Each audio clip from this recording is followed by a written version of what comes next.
Salut tout le monde, j'espère que vous allez bien. En ce qui me concerne, ça va plutôt pas mal.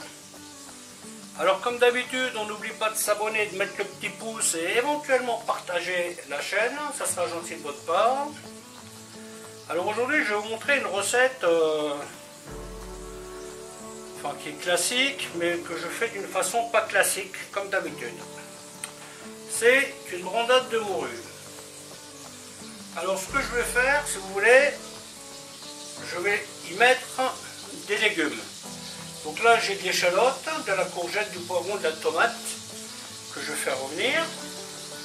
En guise de morue, j'ai pris du cabillaud frais que je sale moi-même. Donc là il est en mode salage. Oui, il y en a encore pour 3 heures. Ce morceau que j'utilise, il fait à peu près 3 cm d'épaisseur, donc c'est plutôt épais. Je vais donc le laisser 4 heures dans le sel. Si vous avez un morceau de poisson qui fait à peu près jusqu'à 2 cm d'épaisseur, vous pouvez le laisser 3 heures, ça suffira. Mais si vous le faites avec la queue du poisson qui est à peu près 1 cm, vous laissez 2 heures. L'idée en fait, c'est de saler le poisson sans avoir besoin de le dessaler.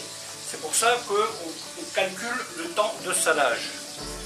La morue traditionnelle, elle est salée sur le bateau, ça se conserve je ne sais pas combien de mois sans frigo, hein, c'est une mode de conservation. Sauf que moi je trouve un peu dommage d'acheter un truc salé à un point que faut le laisser 3 jours dans l'eau pour qu'il soit à peu près dessalé. Avec toujours le risque qu'il soit toujours trop salé. Donc c'est pas du tout ma façon de faire, donc je préfère saler mon cabillaud moi-même. Alors c'est sûr que c'est pas de la morue en tant que telle, quand vous avez complètement sec comme un morceau de bois, mais je peux vous garantir que ça sera meilleur. Alors la petite précaution à prendre, si jamais cette morue était trop salée, un petit léger, parce que celle-là je ne la dessalerai pas, hein, eh bien, pour compenser, je ne salerai rien d'autre. Je rectifierai l'assaisonnement une fois que ma préparation sera prête. S'il n'y a pas assez de sel, c'est pas grave, j'en rajouterai. Et si la morue est trop salée, le fait de ne rien saler d'autre, ça va rééquilibrer le salage et ça sera tout bien. Voilà, donc là j'ai encore un petit moment à attendre jusqu'à ce que la morue soit salée. Moi je vais déjà démarrer mes légumes. Les pommes de terre, tout simplement, alors choisir ce truc là. Alors les pommes de terre, vous les choisissez bien grosses, vous voyez. Et là, avec ce que je fais là aujourd'hui, je pense que j'ai largement assez pour 4 personnes. Largement, hein. Là j'ai 300 g de poisson, les pommes de terre, ça va le faire, hein. Et en guise d'aromate, je vais mettre du thym frais, du poivre et de l'ail. Voilà, j'ai rien oublié. Je vais vous montrer ça tout de suite.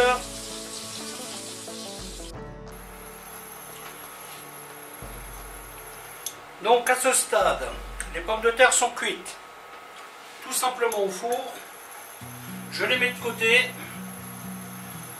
Et en attendant la suite. La morue est dans le sel. Elle va y rester encore à peu près 3 heures. Je la mets de côté. En attendant, je vais commencer la garniture. Alors comme d'habitude, on commence par les échalotes. Alors si vous préférez mettre de... Non, en fait ça c'est de l'oignon rouge, pardon. C'est pas de l'échalote. Si vous voulez mettre de l'échalote, vous pouvez, hein. Voilà. Hop.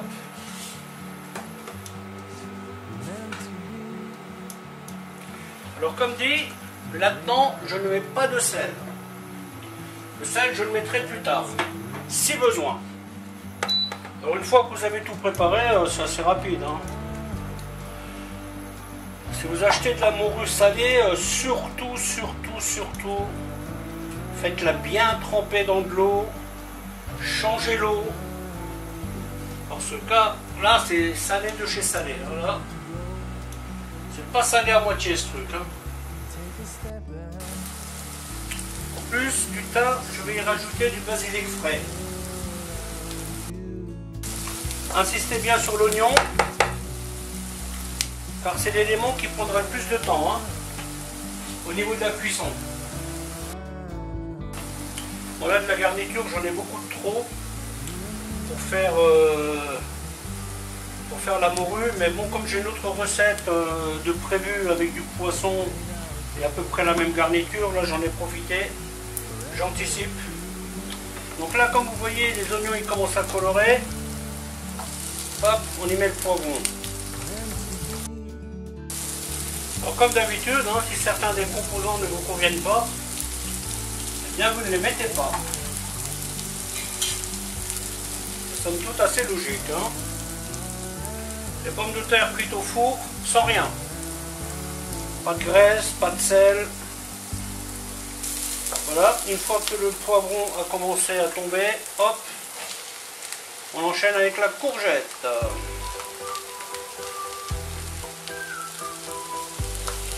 Là, je vais y rajouter les aromates.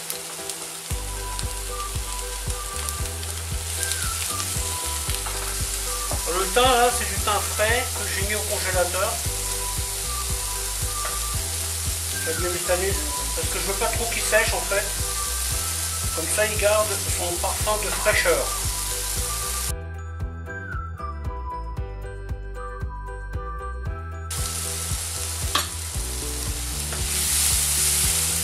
Et voilà.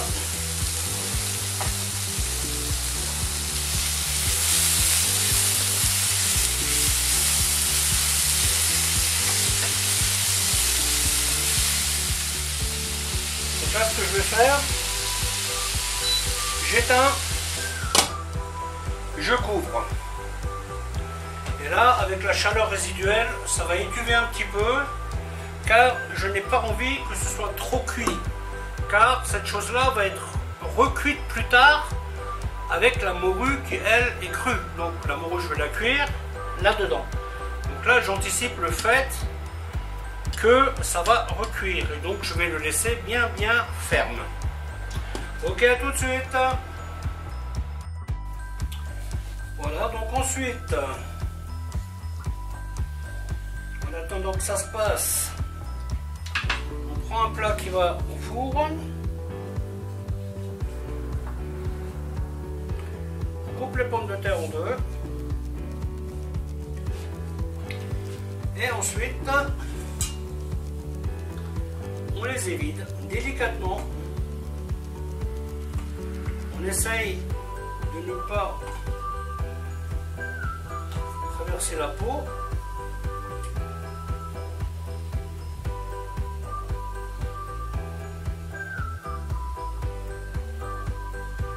Hop, dessus le bout décalé.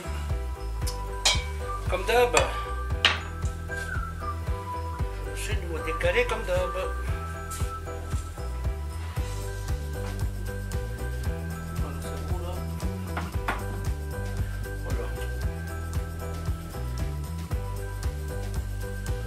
Voilà, vous faites un joli vide.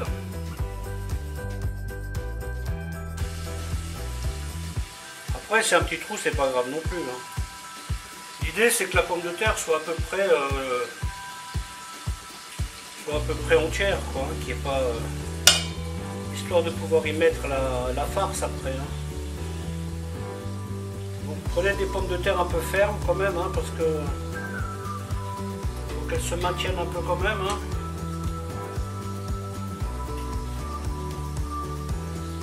Alors si vous n'avez pas de cuillère à pomme parisienne, vous pouvez prendre une cuillère à café. Je peux vous dire que ça marchera moins bien quand même. Hein, ça c'est un ustensile qui est vraiment pratique pour vider les pommes de terre, vider même les tomates. Hein. Voilà. Donc il n'y a plus qu'à attendre pour la suite. Hein. Donc là, nous arrivons à la phase finale. Dessaler le poisson. Voilà, donc vous voyez, je vais le passer vite fait sous l'eau. Bien le sécher.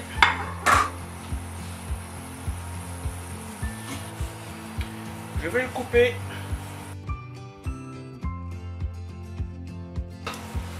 Je vais le mettre dans la poêle avec les légumes. Et maintenant je vais cuire mon poisson tout en l'émiettant. Pendant ce temps, les pommes de terre, je vais les écraser grossièrement.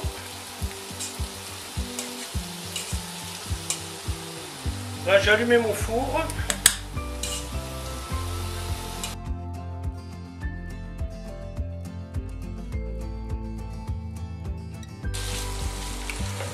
Donc là, j'ai compté une cuillère de légumes par pomme de terre. Le poisson, c'est 300 g de poisson. Là, ça va correspondre à 50 g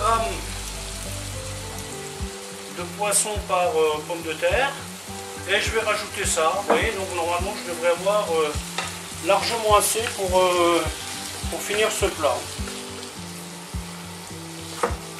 Alors, comme dit, j'ai pas mis de sel. Je pourrais y mettre une petite goutte de citron, mais je ne vais pas le faire. Je vais mettre le citron à la fin quand on est en train de manger. Bon, par contre, je mets un petit peu de poivre. Voilà. J'aime bien quand c'est poivré.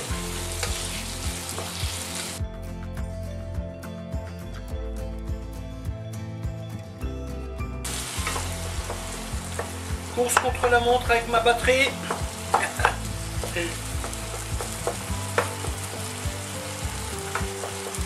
Ça devrait le faire tout juste, tout juste. Ouais, donc là j'émiette tout simplement le poisson.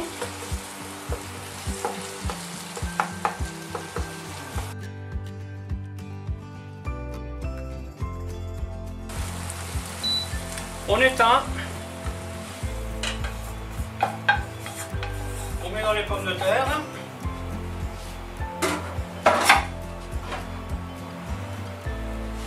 Hop. On mélange bien.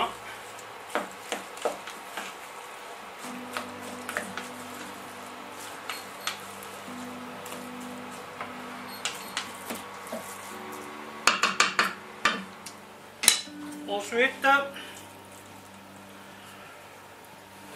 on va remplir les pommes de terre. Voilà, hop.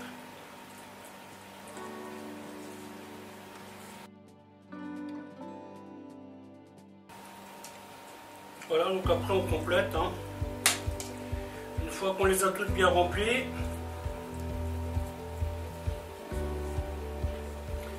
on les reprend une à une. On y remet une couche. On les lisse un peu.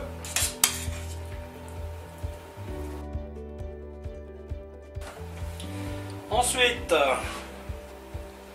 on les saupoudre un petit peu de chapelure. Si vous aimez la brandade, je vous conseille d'essayer cette recette parce qu'elle est vraiment pas mal. Elle est beaucoup moins sèche que la recette originale. Le fait de mettre des petits légumes dedans, je trouve ça assez sympathique. Et ensuite, une petite goutte d'huile d'olive. Et une vingtaine de minutes au four. Allez hop, je vous capte plus tard. Ciao ciao.